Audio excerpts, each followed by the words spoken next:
Daily news Dubai के सब नाजरीन को अस्सलाम वालेकुम। मैं हूं मोहम्मद ज़हीर अख्तर और आज का एक बहुत ज़्यादा अहम सवाल, और आप तो मेरे प्यारे भाई पाकिस्तान में बैठे हैं स्पेशली, या यूएई के अंदर बैठे हैं। अक्सर बेशक मैं कहता हूं कि दिन में अगर मुझे 100 आदमी का मैसेज आता है तो उसमें तकरीबन 10 से 15 आदमी ऐसे ज़रूर होते हैं, बेटा को इंडिया से हैं, पाकिस्तान से हैं, जिनको ऑफर लेटर चला जाता है, फिर वो बैठ के वेट कर रहते हैं, 2-2 महीने गुजर जाते हैं, 3-3 महीने गुजर जाते हैं, कहते हैं जी हमारा वीज़ा नहीं आ रहा है। कंपनी बोलती है हमने फीसें पे कर दी हैं। तो हम किस तरह से स्टेप बाय स्टेप उनको चेक कर सकते हैं, ये सिर्फ आपको बताएंगे कि आपके पास का ये एग्रीमेंट का पेपर होता है तो उसको आप ऑनलाइन किस तरह चेक करें। बाकी अगर आप चेक करना चाहते हैं तो ये वीडियो लेफ्ट में मैं दे दूंगा, आप उस पर जाके हमारी वेबसाइट पे जाके uefreevisa.info पे जाके आप चेक कर सकते हैं। नुमान भाई मेरे साथ हैं तो स्टेप बाय स्टेप इनसे पूछेंगे। अस्सलाम वालेकुम नुमान भाई। जी वालेकुम सलाम। नुमान भाई सबसे पहले ये बताएं कि जब बंदे का लेबर कॉन्ट्रैक्ट इशू होता है, जी जी, एक लेबर कॉन्ट्रैक्ट एसटी नंबर का इशू हो जाता है और उसके साथ एक इशू हो जाता है हमें एमबी नंबर, 2 डॉक्यूमेंट्स इशू हो जाते हैं। ठीक है। तो फिर सबसे पहले तो हमने चेक करना होता है कि एमबी नंबर को हम डालते हैं तो वहाँ पे लिखा होता है अंडर प्रोसीजर। जी जी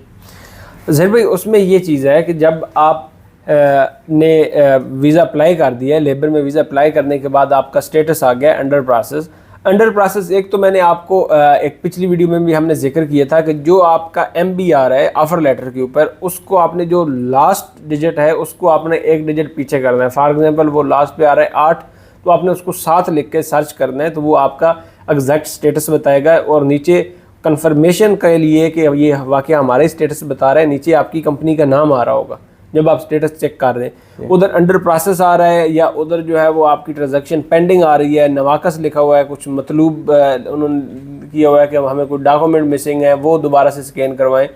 या फिर आपकी जो ट्रांजैक्शन है वो स्टिल अंडर प्रोसेस आ रही है, 5-6 दिन 7 दिन हो गए हैं, आप मुसलसल चेक कर रहे हैं, आपकी ट्रांजैक्शन अंडर प्रोसेस आ रही है और आप इस चीज़ से परेशान है कि इसका हल क्या है, तो वो हम जो है वो नंबर भी मेंशन कर देंगे, आपको लेबर का नंबर दे देंगे। आप लेबर के जो बंदे इधर मौजूद हैं वो इधर से कॉल कर सकते हैं, जो आउटसाइड कंट्री हैं उनके लिए अलहदा नंबर है, वो जो आपने मोरे लॉग इन जिस पे आप चेक कर रहे हैं उधर भी उन्होंने ऊपर वो कॉन्टैक्ट नंबर दिया हुआ है, आप उधर उनके जो है वो हेल्पलाइन वो 24 आवर है, उस पर कॉल करें। कॉल करने के बाद उनको अपना नाम बताएं, अपना पासपोर्ट नंबर बताएं और बताएं कि कंपनी की तरफ से हमारा ये वीज़ा सबमिट हुआ है और हम इसका स्टेटस चेक करना चाहते हैं। 1 हफ्ता गुजर गया और अभी तक जो है वो अंडर प्रोसेस जा रहा है, ना नवाकस आ रहा है, ना कोई डॉक्यूमेंट पेंडिंग में जा रही है, एप्लीकेशन स्टिल हमारा अंडर प्रोसेस आ रहा है, तो वो फिर आपको सिस्टम से चेक करके बताएंगे कि आपका क्या मसला है। अगर आपका नवाकस है तो वो बताएंगे, आपको एमबी देंगे कि आप गलत एमबीसी चेक कर रहे हैं, आपका ये ओरिजिनल एमबी है, आप इसको सिस्टम में जो है वो चेक करें तो आपका स्टेटस मिलेगा। या आपको बताएंगे कि आपका जो है वो स्टेटस वो बाय मिस्टेक जो है वो रॉन्ग दिखा रहा है, आप जो है वो ये डॉक्यूमेंट मिसिंग है, आप अपनी कंपनी को बोलें कि आप या अपने पीआरओ को वो तहसील विजिट करके ये डॉक्यूमेंट प्रोवाइड करें, तो वो आपको प्रॉपर जो है वो उसके मुतालिक गाइड करेंगे। क्योंकि जब तक आप खुद चेक करते रहेंगे, अगर एप्लीकेशन ये है कि 2 दिन बाद स्टेटस चेंज हो जाता है, उधर नवाकस आ जाता है, तो फिर हो सकता है कि आपने जो कंपनी को डॉक्यूमेंट दिए हैं, आपने पाकिस्तानी CNIC दिया है या किसी और कंट्री से हैं, तो अपने डॉक्यूमेंट दिए, आपकी पिक्चर जो है वो धुंधली है, क्लियर नहीं है, आपका पासपोर्ट धुंधला है, वो क्लियर नहीं है, या आपका नाम का कोई मसला उसने कर दिया, या किसी जिसने टैप किया उसने आपकी डेट ऑफ बर्थ जो है वो गलत लिख दी है, पासपोर्ट की इशू डेट गलत लिख दी है, एक्सपायरी डेट गलत लिख दी है, इसकी वजह से नवाकस आ रहा है, तो फिर वो ठीक है कि आपको पीआरओ क्लियर करवाता है, 2 दिनों बाद फिर नवाकस आ जाता है। लेकिन अगर मुसलसल एक ही स्टेटस आ रहा है कि आप जब भी देख रहे हैं चाहे 10 दिनों बाद तो अंडर प्रोसेस आ रहा है, तो फिर आपको उनकी हेल्पलाइन पे कॉल करके तो चेक करना चाहिए कि किस वजह से जो है वो हमारी ट्रांजैक्शन पेंडिंग है। उधर आपने जस्ट अपनी कंपनी का नाम बताना है जिसमें आपको वीज़ा ऑफर हो रहा है, आपने अपना नाम बताना है, पासपोर्ट नंबर बताना है और उनसे रिक्वेस्ट करनी है, तो वो थोड़ी सी वेरिफिकेशन के बाद आपको स्टेटस जो है वो बता देंगे कि आपकी एप्लीकेशन का क्या स्टेटस है। आउटसाइड के लिए अलहदा हेल्पलाइन है उनकी, जो इनसाइड कंट्री है उनके लिए वो अलहदा उनकी हेल्पलाइन है। यहाँ पे एक चीज़ मेंशन करते हैं, जो आउटसाइड बैठे हुए हैं उनका व्हाट्सअप का नंबर भी है, आप व्हाट्सअप पे भी रब्ता कर सकते हैं लेबर मिनिस्ट्री ऑफ लेबर से। इसलिए कॉल के अगर आपके पास मेरे मोबाइल में चार्ज नहीं है, कॉल कर सकते हैं, वेल एंड गुड, नहीं कर सकते हैं तो आप व्हाट्सअप पे भी वो आपको कम्युनिकेट करके बता देते हैं लेबर डिपार्टमेंट वाले। लेकिन ये चीज़ें तो उन्होंने बताई हैं, इससे आपको भी मिलेगा। इसके अलावा नुमान भाई एक और चीज़ है कि जब फर्ज हमारे एक बंदे का कंट्रैक्ट पेपर आ जाता है, उसके बाद जब उसकी लेबर की फीस पे हो जाती है जी। तो उस टाइम क्या वहाँ पे स्टेटस में कोई चेंज आ जाता है, उसी सेम एमबी नंबर जो हमारे पास प्लान जी, उसमें जब हम स्टेटस जो है ना वो उन्होंने जब फीस पे की है उस वक्त वो जो एमबी का स्टेटस है वो जब आप पहले चेक करते हैं उसकी अप्रूवल आ जाती है तो वो आपको नीचे ऑप्शन दे देता है कि लेबर कार्ड इज़ अप्रूव्ड, और उसके बाद वो नीचे आपको पेमेंट का ऑप्शन दे देता है कि आप जो है वो please proceed the labour fees and insurance fees. जी जी बिल्कुल, ये स्टेटस आ जाता है। जैसे ही आपकी फ़ीस पे कर देती है कंपनी तो वो नीचे से स्टेटस जो है वो आपका डन हो जाता है, वो स्टेटस जो है वो ख़त्म हो जाता है, फिर आपको कोई स्टेटस नहीं आ रहा होता। फिर जब आप अपना लेबर कार्ड जो है उसको इंफॉर्मेशन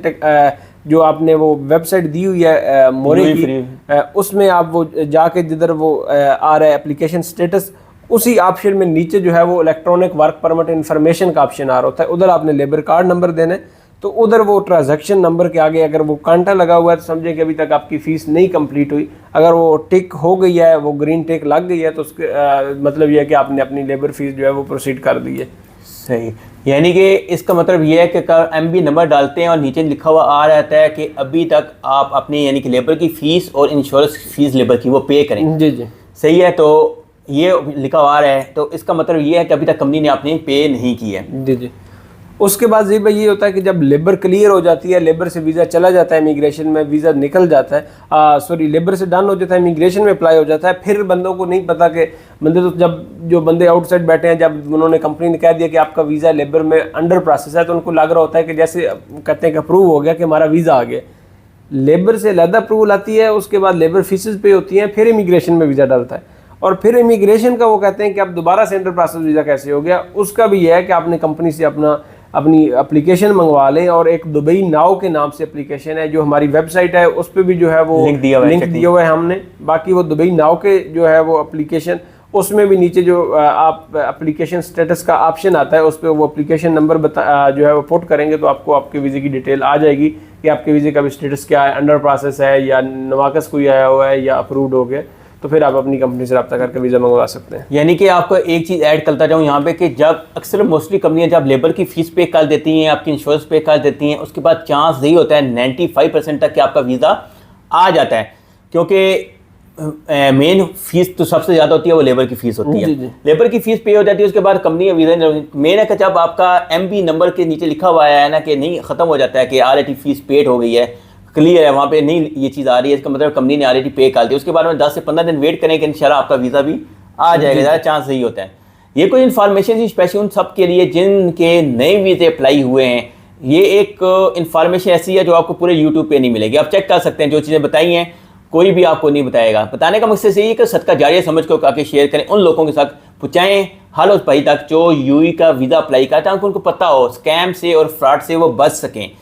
बहुत से लोग ऐसे हैं जो डेली मुझे मैसेज कर रहे हैं, 3-3 महीने 2-2 महीने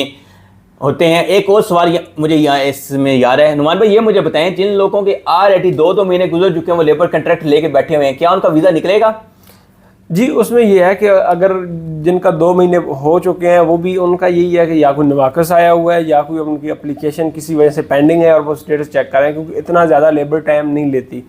उनको जो है वो अपनी उसी हेल्पलाइन पे कॉल करें, और हेल्पलाइन पे कॉल करके जो आपने व्हाट्सएप बताया, व्हाट्सएप पे सिर्फ वो इंक्वायरी देते हैं। वो व्हाट्सएप पे जो है वो उनको ये नहीं बताते कि आपका क्या जो है वो मेन मसला है। जब वो हेल्पलाइन पे कॉल करेंगे, उसी जो व्हाट्सएप वाला नंबर है उसी पे वो कॉल करेंगे, तो तब उनको प्रॉपर जो है वो इन्फॉर्मेशन मिलेगी कि उनका असल मसला क्या है। तो वो अपना मसला हल करवाएं तो उनको लेबर कार्ड मिल जाएगा, उसके बाद अगला वो काम करवा सकते हैं। लेकिन जब लेबर कार्ड इशू हो गया, फजल माराब किसी बंदे का लेबर कार्ड इशू हो चुका है, उसके बाद 2 महीने का टाइम होता है। जी जी। बहुत सी कंपनियां यहाँ पे गोरी देती हैं जी, हम आपका वीज़ा डाल करते लेबर कार्ड की डेट एक्सपायरी हो जाती है, क्या उसके बाद उसका ई वीज़ा निकलेगा? जी, अगर कंपनी ने उसकी लेबर फीस पे कर दी हुई है तो फिर ई वीज़ा निकलेगा। अगर कंपनी ने लेबर फीस ही नहीं पे की और वो चाहती है कि 2 महीने हो गए अब फीस पे करें, फिर नहीं होगा, फिर उनको दोबारा से वीज़ा डालना पड़ेगा। ये पॉइंट की बात है, सही है, याद रखिएगा। अगर आपने ऑनलाइन चेक कर रहे हैं, वहाँ पे लिखा हुआ आ रहा है कि अभी तक फीस पे नहीं हुई है लेबर की, तो फिर आपने सीधा ये समझ लेना कि 2 महीने पूरे होकर आपका वीज़ा नहीं आएगा। मज़ीद वेट ना करें, जिस बंदे को पेमेंट दी हो तक जाकर अपनी पेमेंट वापस लें। ये कुछ पॉइंट की बातें थी जो आपके साथ शेयर की, इसको आगे शेयर करें, सदका जारिया समझ के। मिलते हैं नेक्स्ट वीडियो में, अल्लाह हाफ़िज़।